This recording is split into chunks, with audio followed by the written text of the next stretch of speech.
In the chaos of war, heroes emerge in the most unexpected places. Today, we're talking about a story that sounds like it's straight out of a Hollywood blockbuster, but it's all true. This is the incredible tale of a young medic who turned her aid station into a fortress. A story of courage that redefines the meaning of a support role.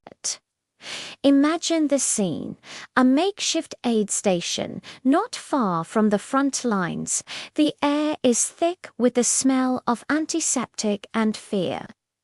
Wounded soldiers are being brought in one after another. The sounds of battle are a constant, terrifying drumbeat in the distance.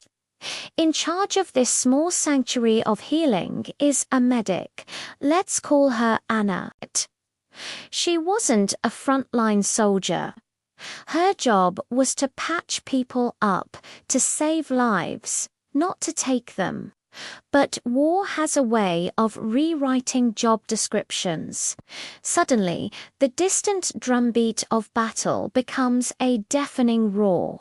The enemy has broken through the lines. The defensive perimeter has collapsed. Chaos erupts as soldiers scramble to fall back. The aid station, once a place of relative safety behind the lines, is now directly in the path of the enemy advance. The order comes through: everyone evacuate. Fall back immediately. But Anna looked around. She saw the faces of the soldiers she was treating. Some were too badly wounded to move. Evacuating them would be a death sentence. Leaving them behind, unthinkable. For her, the Hippocratic Oath wasn't just a set of words. It was a promise. She and a handful of other medics made a decision that day, a decision that would echo in the halls of military history. They were not leaving. As the able-bodied soldiers retreated, Anna and her small team stayed put. They weren't trained infantry, but they were determined.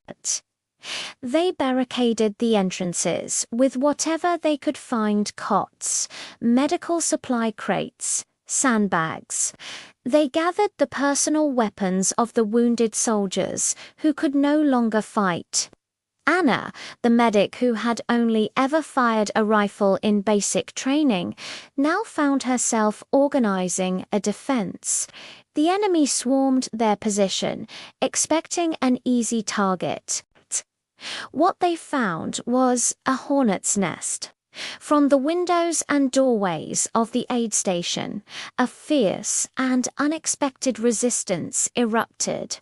Anna was everywhere at once, directing fire, reloading weapons for her comrades, and in between the chaos, still tending to her patients. She would fire a few rounds, then duck down to apply a tourniquet or change a dressing.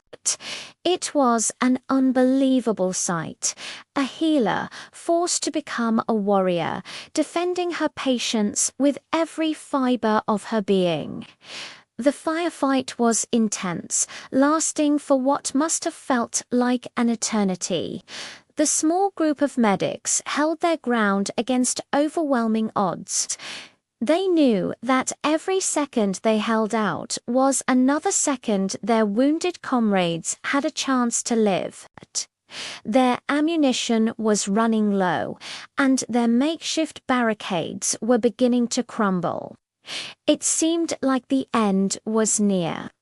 But then a new sound cut through the noise of battle: the rumble of friendly armor. A counterattack had been launched. The tide was turning.